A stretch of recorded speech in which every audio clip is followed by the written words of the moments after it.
Okay, Assalamu alaikum wa rahmatullahi wa barakatuh. Bismillah, alhamdulillah, wa salatu wa salamu ala rasulillah. So today we're going to be covering 4 topics: attaining piety, how to attain piety in Islam, exaggeration in religious matters, maintaining the balance, spending for the sake of Allah, and the topic of community and authority.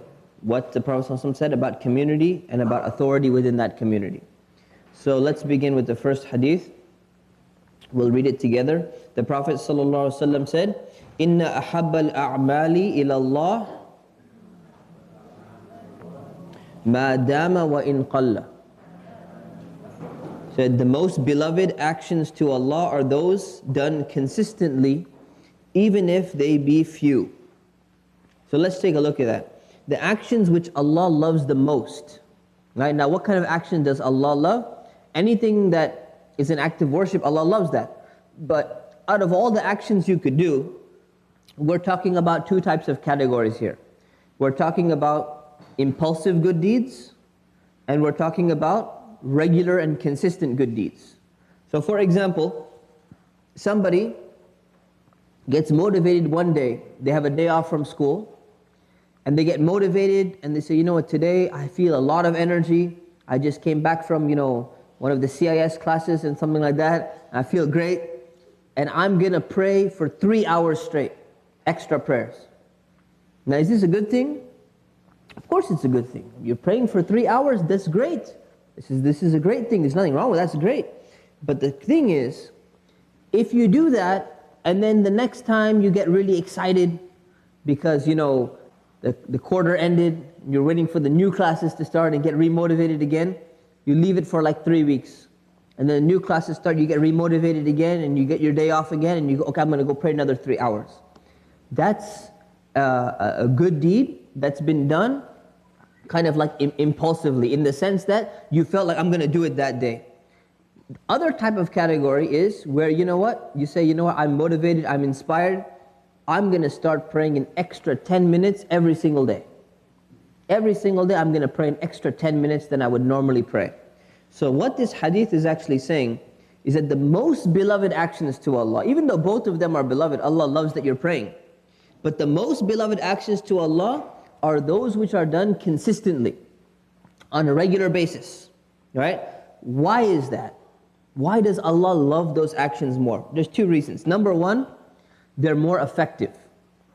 Right? They're more effective in the sense of you changing your character, right? If prayer is supposed to help change your life as well, what's going to be more effective? Doing it once in a month or once every 3 weeks, or doing a little bit on a regular basis, It's going to be the one that's done consistently.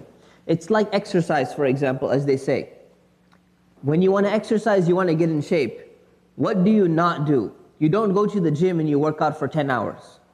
And then you don't work out again for like 2 months.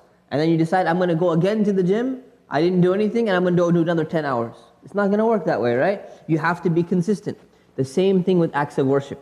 You have to be consistent. So Allah, in order to be successful, so Allah loves the actions which are done on a regular basis because 1, they're more effective. Another way of being more effective, or let's just leave it at that. And number 2, it's actually, in a sense, you could say it's more difficult. Now you can say that because generally you find people when they're really motivated at something, they can do quite a bit on that day or in those 2 days. But to be consistent, this is where a lot of people fail. They can't stick with it.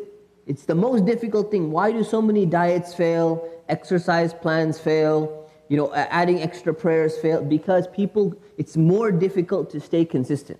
And therefore there's greater reward for that as well. So it's more effective, as well as, in a sense, you could say, probably for most people, it's more difficult for them to keep it up on a regular basis, and therefore it earns more reward. Okay? And then the Prophet ﷺ said something very interesting. وَإِنْ قَلَّ, even if it be few. Even if you're going to pray only 10 minutes extra per day regularly, or let's say every other day regularly, it's actually better than the other one for 2 reasons. One reason is because it's more effective. It's going to change you a little bit more, it's better. Allah loves that more. And number 2, it just might end up being more because of your consistency. So if over a period of 3 weeks you pray 10 extra minutes every day, How many extra minutes have you prayed? How many minutes have you prayed total? Let's say 3 weeks, 21 days. How many minutes? 210, right? And if you prayed 3 hours one Saturday in those 3 weeks, how many minutes did you pray? 180. So 210 breaks 180, just as an example, right? So technically you ended up doing more, even though you think, oh, I only did 10 minutes. The other day, the other guy did, or other day, I did 3 hours straight. But in the end, in the long run, which one had more? Even this, the consistency had more. That's why it's more rewarding as well. So this is what we should try to do. So what we should aim for is, we should try to add things on a regular basis. Instead of sitting down one day and saying, you know what, I'm going to memorize lots of Quran, as much as I can today, right? Instead, say, you know what, I'm going to try and memorize 1 verse a day and see how far you get. I had a friend of mine, he used to memorize 1 verse a day while he's driving. And he would just repeat the same verse and just repeating. It took him like, I think he used to do 1 or 2 verses. Every time he would get in the car, he would do 1 verse. Whatever he commutes to, he's going to do 1 verse. It took him like, I don't know, 7 years or something like that. He memorized the entire Quran. And now he leads Tarawih, mashallah. But he did 1 verse at a time. And he say, well, which school did you go to? I was just stuck in traffic and I just did it. Alhamdulillah, consistency, it pays off, right? So, we have a lot of ahadith to cover today. So any questions on this one? Okay, next one.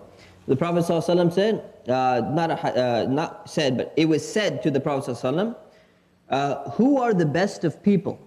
And he replied, the best of them are the most mindful of Allah. Right? Meaning, akramuhum atqahum. The best of them, or the most noble of them, are the ones who have the most taqwa. Okay, the ones who are most mindful of Allah. Now, the person came and asked this question. They said, who are the best people? So the question is, why was this person asking the Prophet ﷺ who was the best? Right? This man was asking the question so that he could become like them. Right? He was not asking the question because oftentimes we may find ourselves falling into this question like, you know, well, who's better? Is it this kind of person or is that type of person? But you have no intention of becoming like that anyways. You just want to know, I want to know which one of these 2 guys is better. Which one of these 2 sisters is better. You shouldn't be asking questions that are just theoretical in nature. Say, that's nice, I wanted to know. Did you want to become like them if they're better? No. You know, I just wanted to know, I was just curious. This person is not just curious, he wants to know which one is better in the sight of Allah so I could become like them. Okay, that was one person. So that's the important thing to understand. And then he said, the best of them are the most mindful of Allah. So the best people in the sight of Allah are the ones who have the most taqwa, or the ones who are the most conscious of Allah. So what does that mean? What does taqwa actually mean, or the most mindful of Allah? The word taqwa itself means that you are on your guard and you're careful about making sure not to do something that you're not supposed to be doing. That's where the root word of taqwa is coming from. Someone who's careful, somebody who's cautious. So when you have taqwa, it means you're careful and you're cautious of disobeying Allah subhanahu wa ta'ala. And that's why it's translated as being mindful of Him. So you're on your guard of not displeasing Allah by disobeying Him. Right? So there's an example that one of the scholars, he asked, explain to me what is taqwa. And the scholar responded, he said, you know what? Another scholar responded, he said, let me give you an example. Have you ever walked through a garden where there's like trees and they have lots of thorns? Like imagine like a rose garden, rose bushes or vines and all of that. There's a lot of thorns there. So have you ever walked through one of those paths before? He said, yeah, of course. He said, how did you walk? Now remember at that time they used to wear very loose garments, like sisters wear, for example. The men used to wear loose garments as well. Right, so they were quite free-flowing and all of that. So he said, how did you walk? He said, I would gather my clothing together like this, and I would walk through, so that you wouldn't get hurt, your clothes wouldn't get stuck on the thorns and everything, meaning that you walked very carefully. You would watch every step, you would be careful, you would watch where you're going. He said, that's taqwa. That's the definition of being conscious and being mindful of the things around you. So what are the thorns? The thorns are those things which Allah subhanahu wa ta'ala is displeased with. Those actions that He would be displeased with, those are the thorns. So you walk carefully, that's taqwa. Meaning you're cautious, you're careful. right? So the people who are the best in the sight of Allah are the ones who have the most taqwa. It's not the one who speaks the best Arabic. It's not the one who's Arab or the one who's from this country. It's not the one who has the best vision. It's not the one who is the strongest. It's not the one who has the most money. It's not the one who has the bloodline reaching to this person or something like that. In Islam, in the sight of Allah, the person with the most taqwa is the highest in the sight of Allah. And that removes all other notions of superiority that have been man-made. All man-made notions of superiority and inferiority are thrown away by this. And this is actually the Prophet ﷺ directly referring to a verse in the Quran, which says that the most honored of all of you in the sight of Allah are the ones who have the most taqwa. So that's a verse in the Quran, and he's like indirectly quoting the verse of the Quran while he's giving this response, because somebody asked about it. Next one. It's long, so we'll just read the translation. The Prophet ﷺ said, the example of a believer who recites the Quran is like that of a citron. It's a type of fruit. Citron. Its scent is pleasant and its taste is good. Right, so let's try and follow. The example of a believer, Muslim believer, who's reciting the Quran is like a citron. He's giving an example of like a fruit. Smells nice and it tastes good. Outside is nice and the inside is nice too. Right? The example of the believer who does not recite the Quran is like that of a date. Right? It has no scent. Dates don't have much smell, but it tastes sweet inside. Tastes nice, but it doesn't smell really fragrant. It's not a very nice smelling fruit. He says the example of a hypocrite who recites the Quran is like that of a basil. Its scent is very nice, but if you taste it, it's very bitter in its raw form, unless it's used as a compliment. And he says the example of a hypocrite who does not recite the Quran is like that of a colocynth, a type of plant. It has no scent and its taste is bitter. So we're talking about inward and we're talking about outward. So what is the Prophet ﷺ actually implying here? When he's using the word recite the Quran, he's not just talking about reading and just reciting and reciting. He's talking about reciting with understanding and practicing what you're reciting. Recital during the time of the companions always used to mean understanding, reflecting upon, and practicing as well. Today, unfortunately, in some societies, we've taken recitation to simply mean recitation. Literally, you just put the words out, and you're not thinking about it, you're not reflecting upon it or anything, you're not following it, but that's still considered recitation. That's not what the hadith is talking about. Okay? Now it's talking about scent, and it's talking about taste. The scent is the outward excellence of the person. The taste is the inward excellence. So it's showing a believer, right? So the goal of this is what? Is to convince believers to recite the Quran. If you're a believer, right? You are a believer.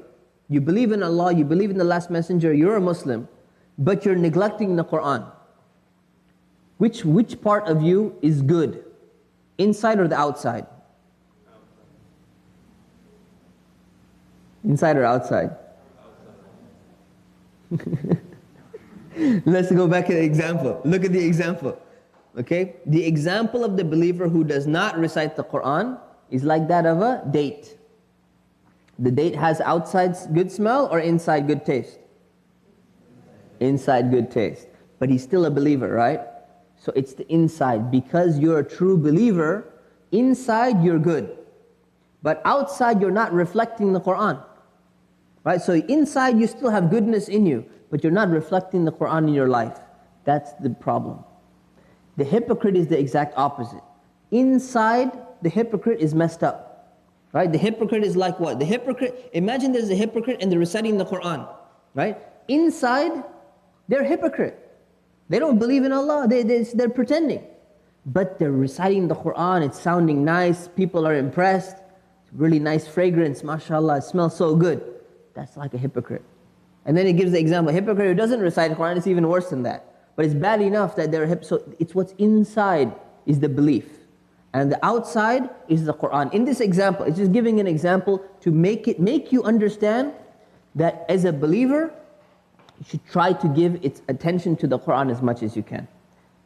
And also, you could say that this hadith is talking about beware of hypocrites who are reciting the Quran in a beautiful voice perhaps, but in reality they have no faith. Now you don't go judge like some reciter or say, how do you know who a hypocrite is? But it's a warning to the hypocrites. Okay? Any questions on this? This one is not specifically talking about tajweed. But of course, when you recite the Quran, you should be reciting with tajweed. Yeah, I mean, if you make a mistake because your tajweed is not up to the par or something like that, it doesn't exclude you from this because you're still reciting the Quran. But you should make an attempt to learn tajweed. The lawful and the prohibited, we'll recite this together because this is a very famous hadith. إِنَّ الْحَلَالَ بَيِّنْ وَإِنَّ الْحَرَامَ بَيِّنْ وَبَيْنَهُمَا مُشْتَبِهَاتٌ لَا يَعْلَمُهُنَّ كَثِيرٌ مِّنَ النَّاسِ فَمَنِ اتَّقَى الشُّبُهَاتِ اسْتَبْرَأَ لِدِينِهِ وَعِرْضِهِ وَمَنْ وَقَعَ فِي الشُّبُهَاتِ وَقَعَ فِي الْحَرَامِ كَالرَّاعِي يَرْعَى حَوْلَ الْحِمَى يُوشِكُ أَنْ يَرْتَعَ فِيهِ. So the Prophet ﷺ said, the lawful and the prohibited are clear. The halal and the haram are clear. Okay, it's clear what they are. But between the two of these things, between the halal and haram, between what's lawful and what's prohibited, there are some doubtful things which many people have no knowledge about. Many people don't know about these things. Whoever protects himself from these doubtful matters, these gray areas, then they will keep their religion and they will keep their honor safe. But whoever gets involved in ambiguities, in these kind of gray areas, might fall into something that's prohibited.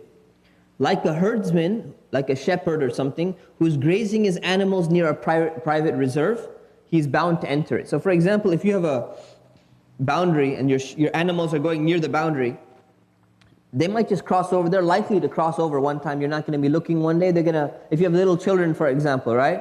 And you put them in the masjid. You say, okay, you stay in this line. You don't cross this line, okay? What's going to happen? Right?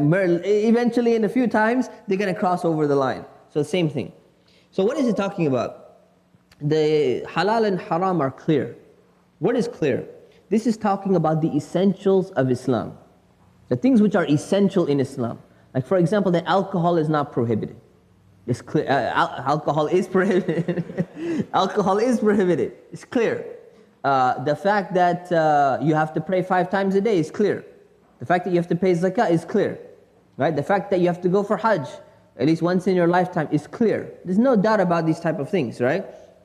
The halal, you're allowed to eat apples. It's clear. You're allowed to eat fruit. That's clear. You're allowed to eat bread. That's clear. These are all clear things, right? The essentials of Islam are clear, right? But then there are some things in between the prohibited and the lawful, between them, that are doubtful, right? What does that mean? It means that things which a lot of people don't understand where they lie. They don't understand which way, what is this, what is that. And these things could actually be harmful to you, meaning that they could actually bring you down and get you into something which is prohibited. Right? Even though you may enjoy it, you may like it, you may benefit from doing it, whatever it may be. Now let me explain something to you. This hadith is not talking about, it's not saying that there could be some difference of opinion in terms of what is halal and what is haram. There may be difference of opinion. Those of you who are in the Islamic law class, you understand this now. There could be that some scholars have understood that this is something which is prohibited. Other scholars say, no, it's disliked, but it's not prohibited. Other scholars may even go to the point of saying, no, it's allowed. We're not saying that it's prohibited for you. Right? So it's not saying that the halal and the haram are black and white. It means that the essential teachings of Islam are clear. And those ones are black and white. Only the essential teachings. Not everything which someone may consider to be halal and haram in some opinion. It's important because a lot of people misquote this hadith. So, when it comes to those doubtful things, right? Doubtful things such as you're not sure whether you should be doing it, you're not sure if you're allowed or it's not allowed, and you're wondering, I know this might harm me in some way, but it's not really 100% prohibited, so maybe I should just go ahead and do it anyways. When it comes to that, that's what we're talking about, ambiguities. It's unclear in your mind whether it's prohibited or unprohibited, Or it's unclear perhaps in Islam where it's not been completely defined, whether it's this way or that way. But it's something bad. It's something bad. Right? Like for example, I think of some weird example, right? Example, somebody coming in, like let's say, spitting off of a bridge or something like that. So something just random like that, right? And you think, you know what? It's not something good, okay? It's not benefit. It's going on the pavement and all of that. Is it prohibited in Islam or is it not prohibited? It could be either allowed or it's not allowed or something in between. It can harm some people perhaps or whatever it is. Something along those gray matters, whatever it may be, that's something that we should avoid. Okay, we should avoid because it may cause us to do something prohibited, like spitting on someone who's actually sitting down there or whatever it may be, right?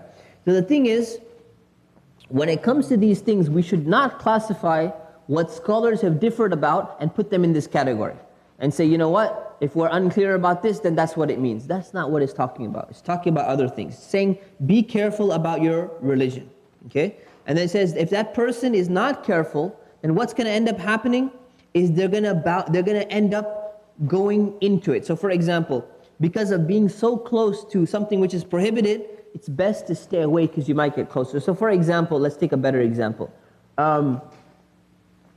Relationship between a man and a woman. Okay? What level of talking is allowed between them? Right? So someone say, you know what, well, the rules in Islam, we'll talk about it in the third quarter, but I mean, in rules of Islam, the interaction between men and women should be such that the talk is, you know, of a business nature or to the point.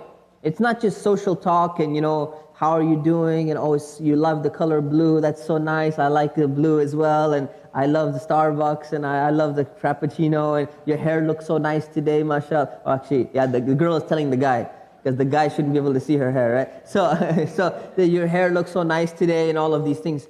That's not allowed in Islam. Now, what if you say, well, you know what? I was just talking to her, and you know, I just wanted to know, kind of, you know, I wanted to know what her favorite drink is.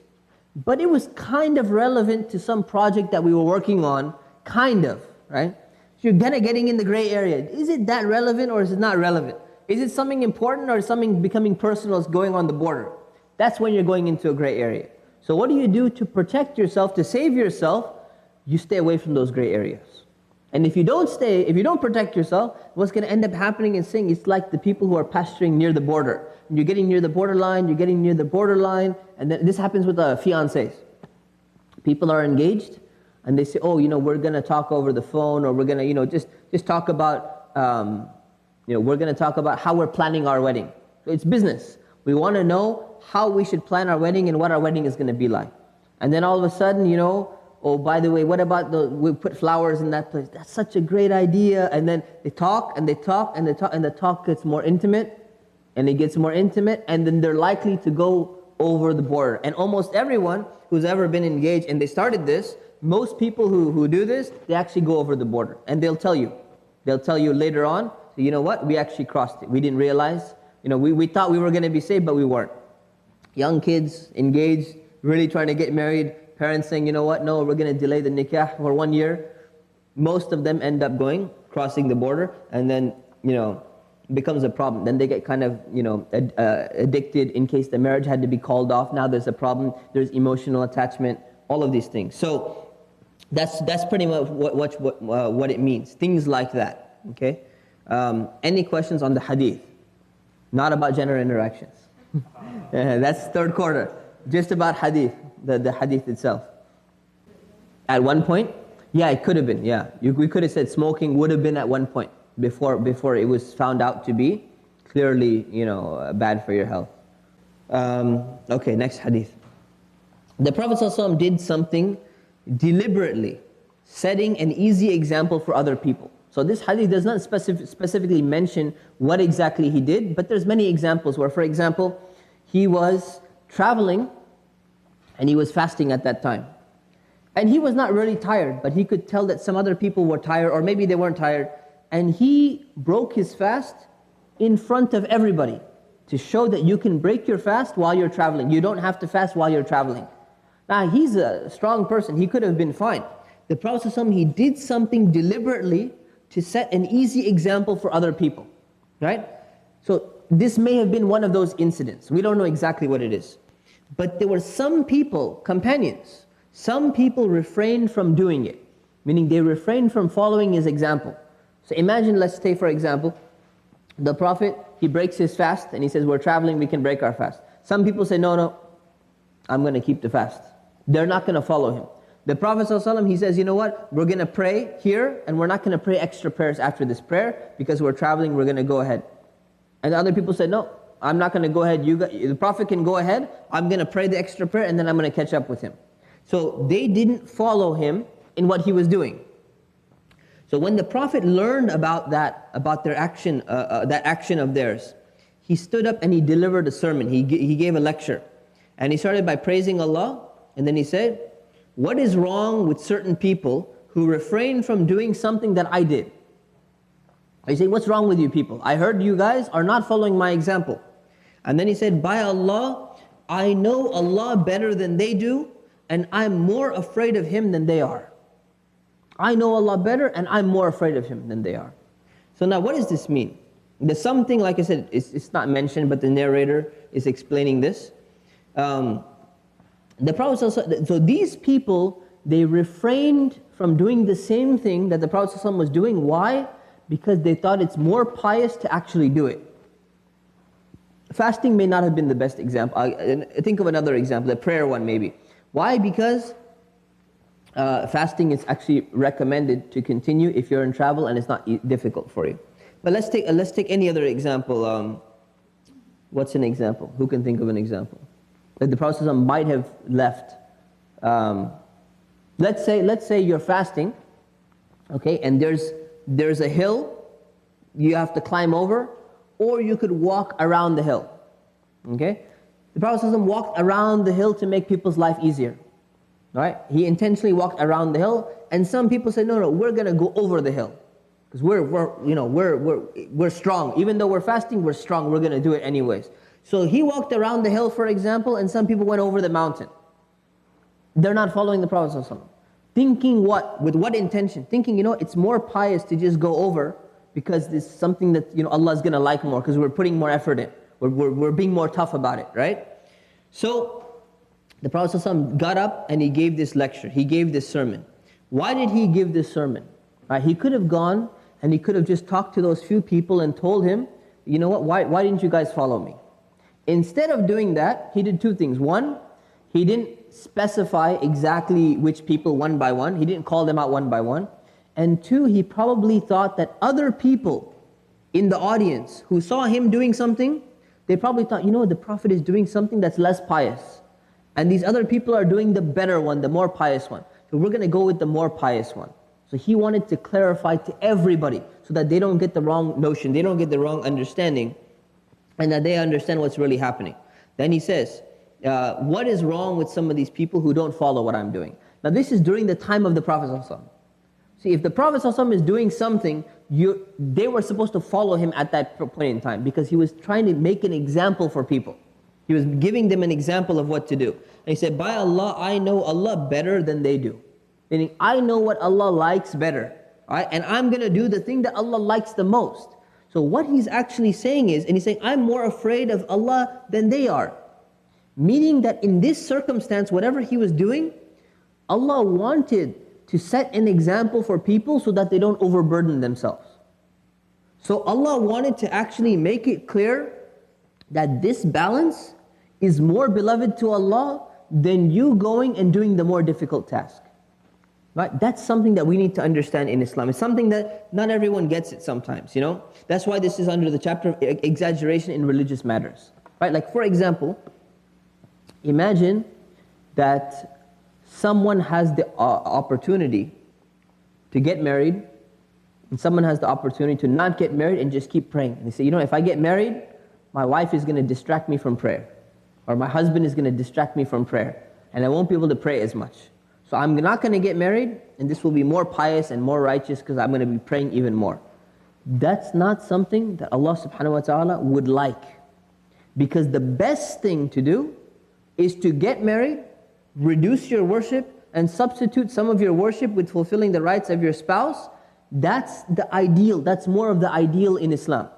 Whereas in, for example, Catholicism, Christianity, right? Ancient forms of Christianity, what is the best thing? The best and the highest and the most pious person is the one who does not get married, right? The monk is considered to be the most righteous among those people. The nun is considered to be the most righteous among those people. They're not allowed to get married. Right? And leave aside, all the child molestation, all that stuff. Outside of that, right? Outside of all of that, it's considered to be the ideal, right? Because what are they thinking? What's in their mind? In their mind is you're praying more, you're worshiping Allah more. That's what Allah loves more. But it's not about that. Now, Islam is trying to define for us, Allah loves more what guidance He gives to you. See, you can choose and say, you know what? Well, Allah, I'm going to pray to you 10 hours a day. And then Allah says, I don't want you to pray 10 hours a day. I want you to pray, let's say 7 hours, and you spend 3 hours and you build a family and you take care of that family. And you say, no, Allah, I'm gonna, instead of that, I'm gonna go ahead and make it 11 hours of prayer. Right? Who's making the decision? You're deciding how you want to worship Allah. And Allah is giving you a formula and saying, this is the best way to worship me. So this is an example. For example, some people, they don't want to get married. They say, no, I'm going to pray instead. Or I'm going to do something else instead. That's not necessarily going to be a better thing. Right? There may be some exceptions to the rule. The general rule is that this is the balance. So basically what the Prophet ﷺ is trying to explain to them, he's saying, follow my example. Because whatever I do the acts which are the most pious because the revelation is coming to me. Allah has taught me what the correct balance is supposed to be. Not because I can't take it. He's explaining. It's not because I couldn't have done what you guys did. You guys put in a little bit more effort. You don't think I could have done that? I could have done that. But Allah didn't want that at this particular juncture. He wanted something different. So He's clarifying to all of them. So basically it's piety is not always, the rule is, piety is not always by doing something that's more difficult, but it's by being in line with what Allah subhanahu wa ta'ala wants. This is like a principle you can write down. It's not always what's more difficult, right? That's what we would think. But that's if you had the choice yourself to decide what to do, but you have to realize it's not your choice only. It's coming from the guidance of Allah subhanahu wa ta'ala. Okay? Now questions. By studying Islam.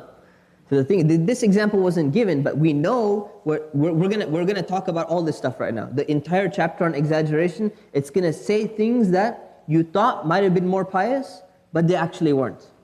So you learn the balance by studying all of this. Now the Prophet ﷺ has clarified all of this. Achieving the balance is one of the difficult things. Some people will experience this extreme and their goal is to drift back this way. Some people will experience this way and their goal is to drift back that way. And that's a process. That's a process. Both of them are incorrect. One of them is being too lax, one of them is being too strict. And the goal is once you get more and more knowledge, the more you understand where you're supposed to be, that's when you start drifting whichever way you need to drift. And that's where our goal is. People, no one starts out like right in the balance, And the thing is, like one of the people explained, he wrote an article about extremism. He said, when you're not looking at the whole picture, and imagine there's a line, this is extreme, this is the extreme point in the line, and this is the middle, right? Imagine you're standing on one of the extremes over here, but you can't see the entire spectrum. You think that you're in the balance. You look over there, hey, there's still some space over there. You look over here, hey, there's some space over there. I'm balanced. That's the problem. Because when we don't understand holistically what is Islam asking, what does Allah want from us, then we don't know what the balance is. That's when we start losing. So that's why we need to recalibrate ourselves. It's a struggle. It's a struggle. Sometimes we'll find ourselves this way on one issue. Sometimes we'll find ourselves this way on another issue. And our goal is to come back to the balance is what actually Allah subhanahu wa ta'ala wanted us to do. It takes time, it takes effort. I know your experience, as a convert and stuff, has been that people are really rough, right? It's extreme. My personal experience, growing up in my culture, has been the exact opposite. Oh, Fajr, he's tired, it's okay, no problem. Isha, we just came from a walima, people are tired, no problem, it was a really good party and everything. Allah's not going to hold you accountable. Zakah, there are the poor people, there's a lot of fake ones out there, and don't really need to, pay that or something like that. It's always been on this side. And the speakers that come up, all they talk about is, oh, we love Americans and we love America. For someone growing up in America, I was born and raised here, I don't want to hear some guy talking about, oh, how great things are and we love these people and they're letting us stay. What do you mean letting us stay? And I was born here, I'm not an immigrant. So I don't have the same mentality as you. So for me personally, I grew up on the opposite extreme. On the completely liberal perspective, people are not practicing, people don't care about prayer, people don't care about that. For me, I'm trying to pull on this other side here, saying, I need to go over on this side. And then when I came on this side, I saw other people, whoa, this guy's a little bit too far, pull back a little bit over here. We weren't planning on going there yet, So it's an act. Some people will start from here, some people will start from here. It just depends. But once you realize this is your goal, that's where you start working for it. And Allah will guide you in that. Allah will help you in that. Exactly. Imagine everyone, the ideal was to not get married. So what's going to happen to society? Everyone dies. The human race ceases to exist. Right? The ideal of Buddhism is to become completely free from everything. And in order to get there, you have to go through a process where you become a complete beggar. So many of the Buddhist monks and stuff, they're beggars and they're begging on the street because they're not working, they're not doing anything else. So imagine everyone were to follow the ideal and they actually care about following it. So they become like that, everyone becomes a beggar. Nobody works and then you have a problem, right? Society can't function that way. No, see, when it comes to like this sunnah prayers, for example, see, that's within the balance though. That's what we should be aiming for. So that's not something that's, on one extreme or another. That's something that we should be doing. So that's a balance we should be aiming for, if we can. So that's like in the place where it's supposed to be. That's something that we can work on. We need to work on it. We need to try and get there, inshallah. Okay, so this is referring to one of the companions. Okay, so the Prophet ﷺ, he saw one of his companions, Abdullah ibn al-As, Ibn Amr ibn al-As. He walked up to him and he said, "Oh Abdullah, have I not been informed that you fast all day and you pray all night?" Okay, so this, meaning the Prophet ﷺ saying, you know what, I heard that you're fasting all day and you're praying all night.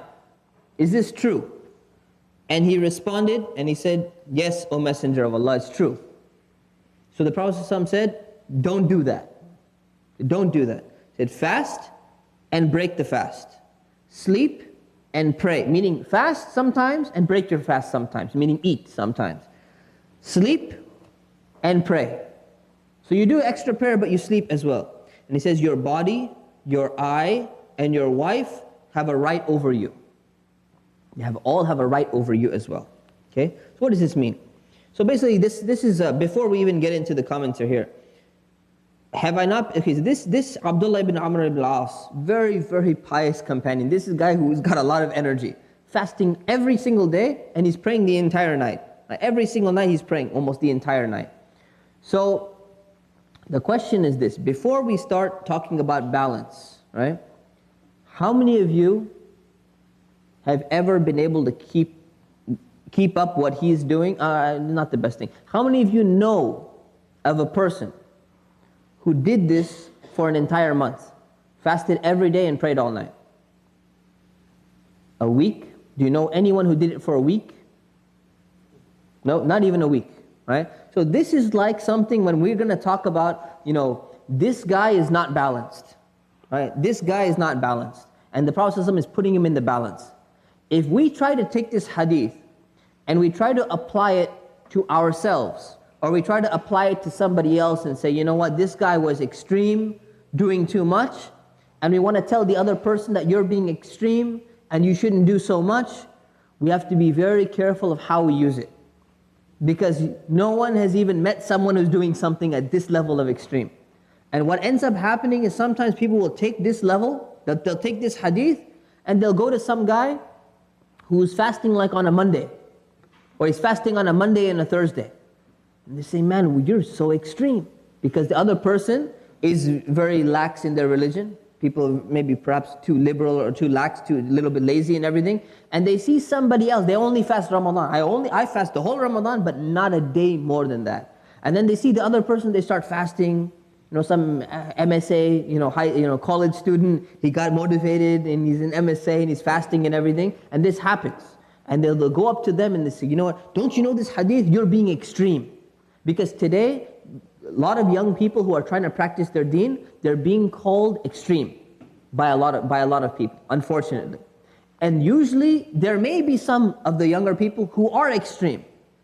But you have to measure where is the real extreme. This guy is extreme, okay? According to the Prophet ﷺ. A guy who's fasting like 2-3 days out of the month on a regular basis, let's say 5-6 days out of the month, is it extreme? This example doesn't apply to him because they're not in the same category. So it's a warning that I have for everyone. Be careful of misapplying a hadith onto someone who doesn't actually fit the description in the hadith. Stick with the description or something close to the description. Let's say some guy was praying like, 2/3 of the week, and fasting 2/3 of the week. Okay, maybe they would apply over here. But if they go down like below 1/3, right, they're not necessarily in this category, so don't apply it to them. Okay, just a note there. How many of you have heard, by the way, some type of hadith like this being used against someone who is actually not being extreme? Anybody? Right? Anyone been called extreme themselves? Anyone been called extreme by another Muslim? Something? And you actually think you really weren't doing something extreme? Yeah, right? So the thing is, sometimes people misapply it. So we're looking for balance. Not this way and not that way. So just be careful about that. So what does the Prophet ﷺ mean? That Abdullah, don't do that. Fast and break your fast, sleep and pray. Your body has a right over you. So what is your body's right? Your body needs to rest. It needs to recover. It needs to, to stay healthy. You need to rest. You need to recuperate. You need to get energy. It says your eye needs rest. Your eyes have a right over you. What are your eyes? Meaning sleep. Right? Your eyes need to be shut as well sometimes. They need to close. You need to go to sleep. Your body and your eyes have a right over you. And your wife has a right over you as well. So how does your wife get affected if you're praying all night and you're fasting all day? Well, here's the thing. You don't give attention to her during the night because you're praying. So you're neglecting her in the sense that I'm busy praying. You go ahead and you do whatever you want to do. You sleep or whatever. I'm going to go ahead and pray all night. And then the daytime, you can't be intimate because you're fasting. Intimacy is not allowed during fasting. So your wife also has a right over you. And the same thing would apply for a woman as well. The same thing is that a woman should, give the right to her husband as well if she's going to fast excessively and she's going to pray excessively as well. Okay, so this is what it means, and this helps us, understand what is this. So in terms of a practical perspective, almost nobody's falling in this level, right, of praying and fasting. But what this does for us, it teaches us what is the ideal in Islam. And it teaches us why the ideal in Islam is that your body, because it's an amana, it's a trust from Allah, also has a right. Your spouse also has a right. So if somebody comes and says, you know what, your religion of Islam, it's not as great. We're closer to Allah. We worship Allah more because we never get married and we just pray all day and all night. You can explain to them, you don't understand the concept that what Allah really wants. What Allah wants is He wants you to pray and He wants you to fast and He also wants you to have a family and He also wants you to take care of your body because you have to have a society that functions. Not a bunch of just weak people who are just like, lying down all day long because they've been fasting and praying. That's not a society that you build. So it explains to us what the ideal is. And anyone else comes and says, no, our ideal is better than your ideal, say no. Our ideal is balanced. And when you say balanced because you can't take it, no. It's not because we can't take it. It's not because we're weak. It's because this is what Allah wants for us in this life. Because it leads to a balanced world. We have to survive in this life as well. Not because we crave the life, but because you can't do anything in life. If everyone in the entire world, all they did was fast and pray all day, this could not be the ideal. Because society would not function anymore. So this gives us what the ideal actually is supposed to be. I mean, the first thing is, it's like making da'wah, to a non-Muslim. It's the same thing. You're trying to explain to them. The first thing is you have to understand where they're coming from. So with a non-Muslim, you understand where they're coming from. You look at their background, right? Are they coming from Christianity, from atheism, whatever it is? Try to understand them. Then you can relate to them in some way.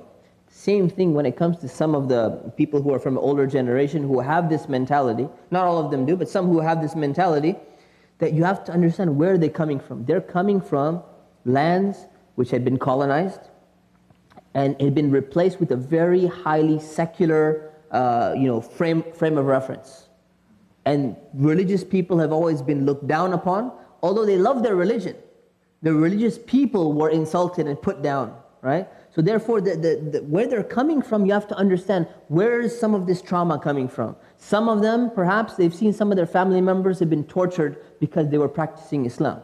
Like for example, I was in Egypt. Many of my teachers in Egypt, they've been tortured for keeping a beard. One day, now, I used to ask them, I said, why do you, of all people, why do you have no beard and you have a mustache? When actually you're such a knowledgeable person and everything, you just taught me a hadith which says you should trim your mustache and grow your beard. And why don't you have this? So many of them explained to me. So we used to have it when we were young. We got kidnapped by the government. One bus just pulled up, a van pulled up, kidnapped us, they beat us, they tortured us for a month, and they just threw us out.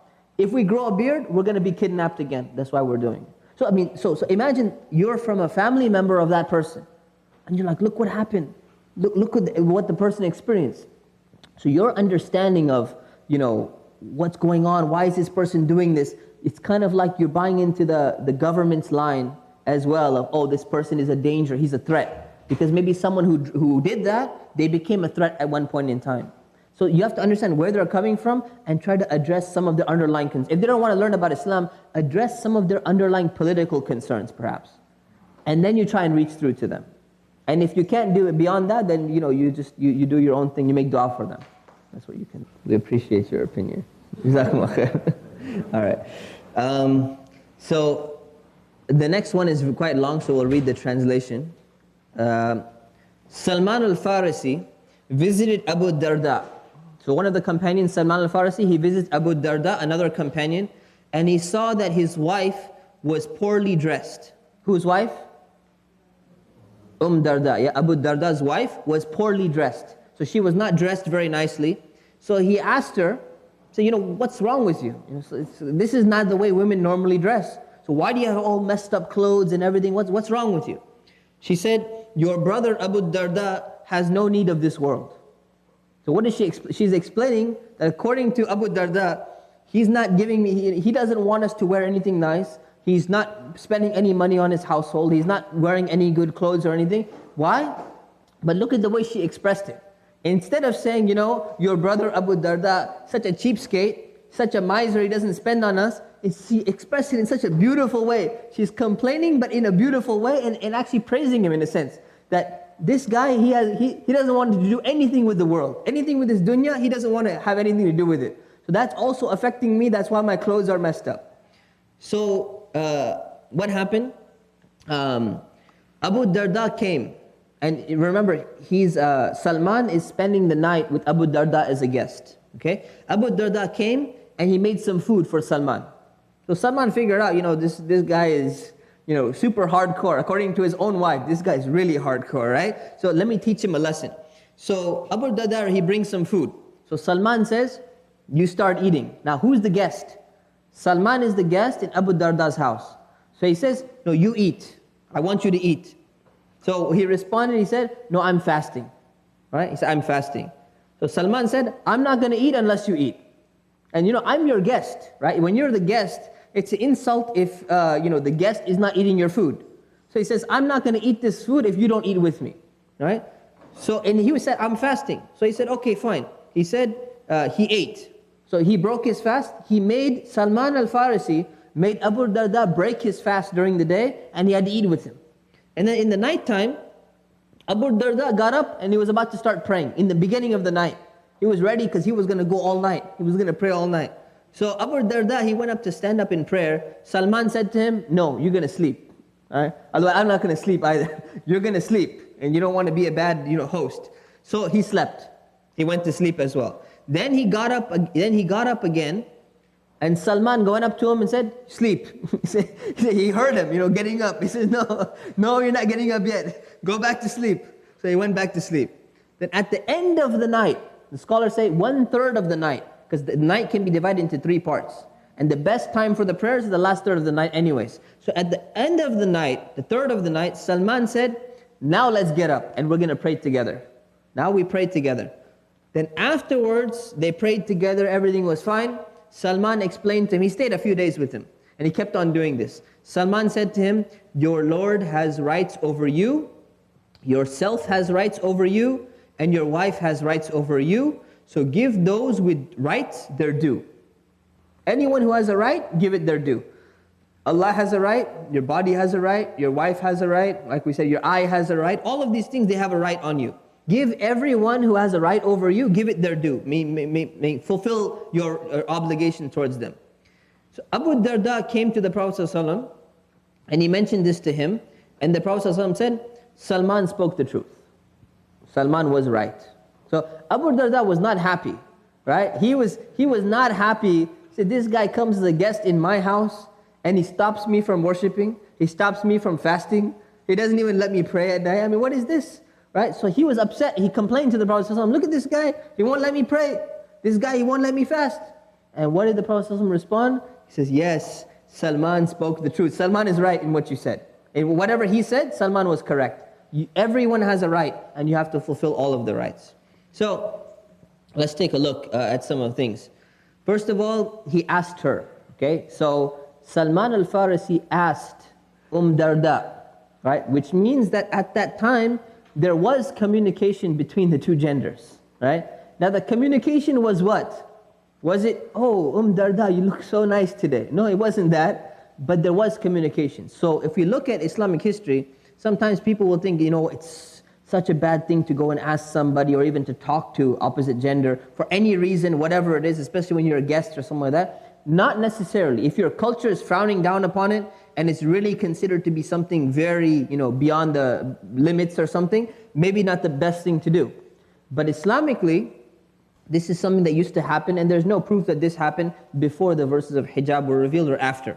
So it's a general thing. And you find it throughout hadith and everything. The second thing is, there's no need, Abu Darda has no need of this world. So a respectful way of complaining, a very nice way. It means that you don't go and complain, to everyone else about your husband. Say, you know what, this guy doesn't take care of me or whatever. This is a very, very smart and very nice way of trying to explain to the person. We will pray, okay? So Salman says, now we're going to get up and now we're going to pray. You're not going to pray in the beginning of the night. You're not going to pray in the middle of the night. Now what does that mean?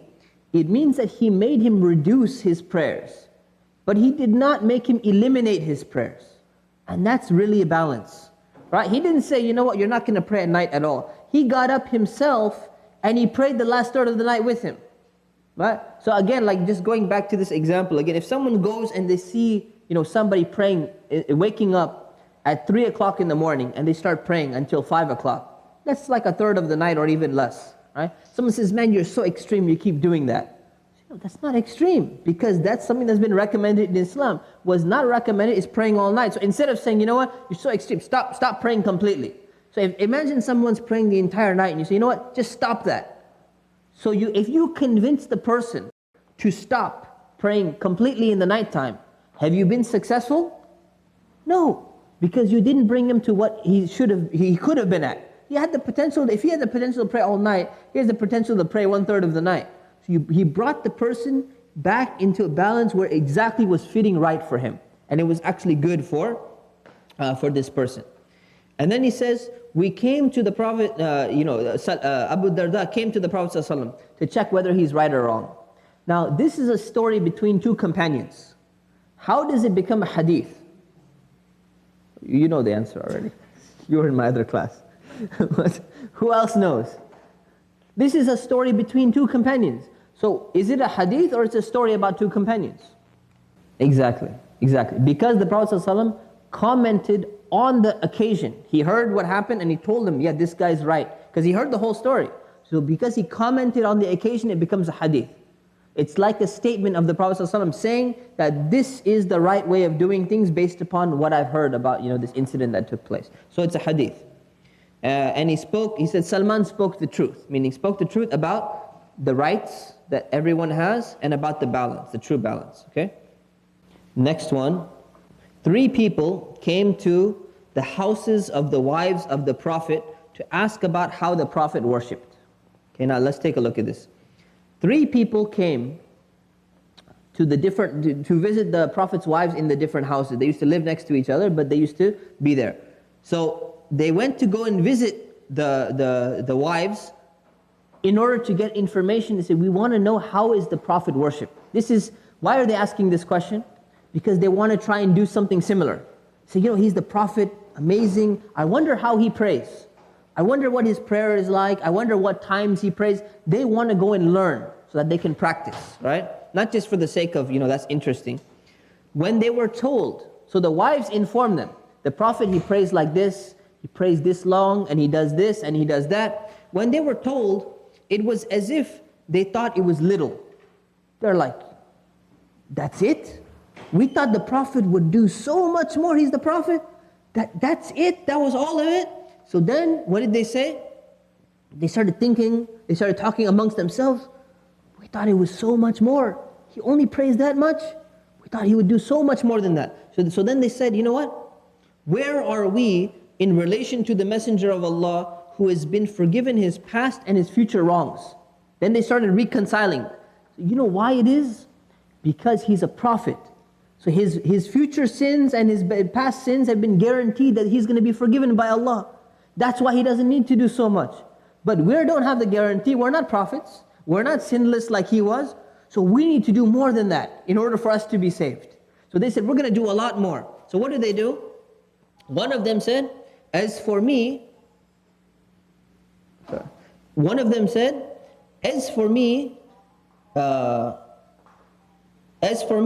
I will pray all night, every night. Look at the GPS. As for me, one of them said, I will pray all night, every night. This guy said, I'm just going all the way. I'm going 100% every night for the rest of my life. I'm going to pray, and that's going to be, the way that I get forgiven, inshallah. Good intention, right? This is a beautiful intention, mashallah. So the other one, what did he say? He said, as for me, I will fast all the time. Every day I'm going to fast, and I'm never going to break the fast. Every single day I'm going to fast for the rest of my life. So they're like, you know what, I got to pray. So that guy is like, man, prayer, I can't do that. I'm going to go with the fasting. I'm going to go do something big. Then the other guy, he said, I'm going to withdraw from women, and I'm never going to get married. Right? I don't want to have anything to do with women at all. I'm never going to get married, so I can just focus on worshiping Allah somehow. So they're trying. They're sincere in what they're doing. This is a very sincere thing. We shouldn't criticize the person. They're trying to get closer to Allah subhanahu wa ta'ala. They're trying to protect themselves. So then what happened? When the Prophet ﷺ, he found out what they had said, right? How did they find out? How did the Prophet ﷺ find out? Because they said it in front of the wives, right? They're right there, and they went and told them, these guys came to visit, and they asked these questions, and this is what the vows that they made. When he found out, the Messenger of Allah came to them and he said, are you the ones who said such and such? And he said, by Allah, I am the one among you with the most fear of Allah. I have the most fear of Allah. But I fast and I break the fast sometimes. And I pray and I also sleep. And I marry women as well. So I don't stay away from you. I don't say I'm never going to get married or something. And he said, whoever shuns my example is not of me. It's a very, very famous, oft-quoted statement. Man raghiba an sunnati, whoever goes away from my sunnah, from my way, falaysa minni. He's not of me, meaning you're not one of my people. So whoever doesn't follow my example is not one of my people. Right? So we pretty much looked at the commentary here. The last part is the person who doesn't follow my example is not from amongst me. Meaning they're not really following my way. And my way for the Prophet ﷺ is the way from Allah subhanahu wa ta'ala. So worship, again, like we mentioned before, worship is something that has been taught. Okay? It's not something that you determine by yourself. And it's a balanced diet. Allah subhanahu wa ta'ala has made a very balanced diet for us. Little bit of fasting, little bit of prayer, little bit of family, little bit of charity, little bit of, everything that's in there. It's a whole nice thing so that one, people can live their life properly. And two, you don't get bored and tired of the same form of worship all the time. There's variety in worship, which is really an amazing thing. Alhamdulillah. You don't get worn out. Okay, so that's a good example. is that when we see the Prophet ﷺ doing something as a sunnah, and it's a confirmed sunnah. Sunnah, by the way, it doesn't mean, I think we explained this in the Islamic law class. Sunnah doesn't mean, let me ask you this question. What does the sunnah mean? Who can define sunnah for me? Give me a clear definition. What is the sunnah definition? Thank you. That's exactly what I wanted to hear. Whatever the Prophet ﷺ did. Right? Who disagrees? Nobody disagrees. Right? The Prophet ﷺ used to ride a camel. Who has ridden a camel? Because of necessity. Very good. Not out of tourism. Okay? The Prophet ﷺ used to... Okay, how many of you... So that means that when you drive your car, you're not following the sunnah. Because you're not doing what the Prophet ﷺ... Would it be more pious if I don't live too far from here, 10 minutes, if I were to get on a camel, come to the masjid on the camel, would I be following the sunnah? Would I be following the sunnah? Some people say yes, some people say no. Alright, I'll give you a better example. If we got up and we leave, where did the Prophet ﷺ live? No. What city? Mecca, Medina. Right? So if we all want to follow the sunnah, we should all move to Mecca or Medina. Right? We get some yeses and some confused looks. Right? Okay? The Prophet ﷺ was an Arab. Right? That's not something you can really change. Right? Okay? The Prophet ﷺ had how many wives? Okay, you can't follow that one, right? Because he's an exception. You guys know that. I'm thinking of other examples. What did the Prophet ﷺ eat for breakfast? He used to eat dates, he used to eat barley, mixed with water and everything.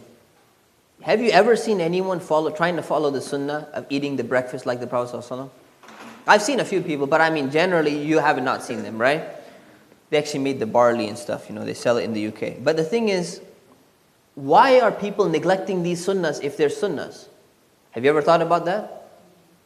Why are they neglecting all these things? If they're sunnah, why don't people revive these sunnahs back? So eating dates is not going to help you become a better Muslim for breakfast, right? True? Perhaps. But if it's sunnah, and you're supposed to, the Prophet ﷺ here is saying what? Whoever shuns my sunnah, whoever doesn't follow my sunnah is not from amongst me.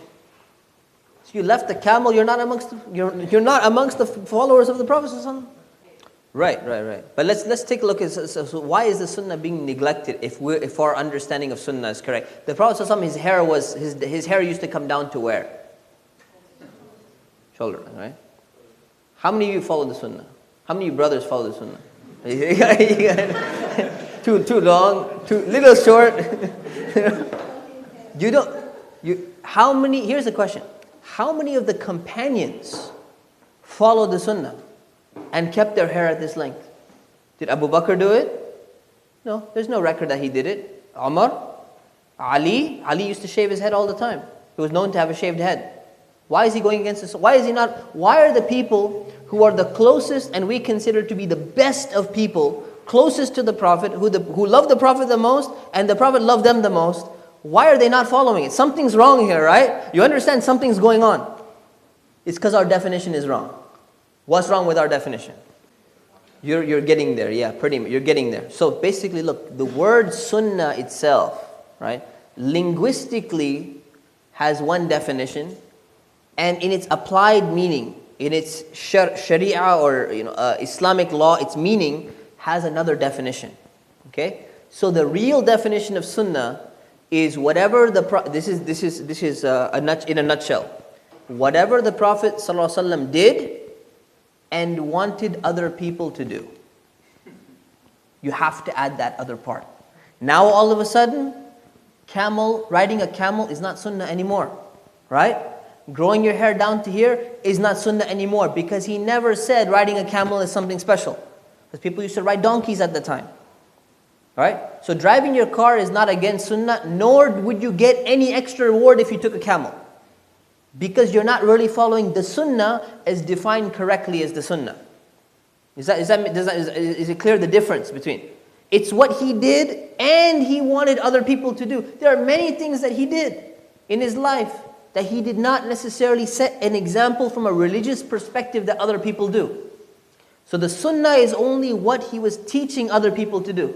And if we don't understand that, we're going to miss the sunnah completely. Actually, this has nothing to do with this class. This is usul al-fiqh, which will be taught next year, inshallah. Just want to throw this point in there so that it's clear in your minds, inshallah. Let's take a 10-minute break, inshallah. It's 36, 37. We'll meet at 47, inshallah. Assalamu alaikum.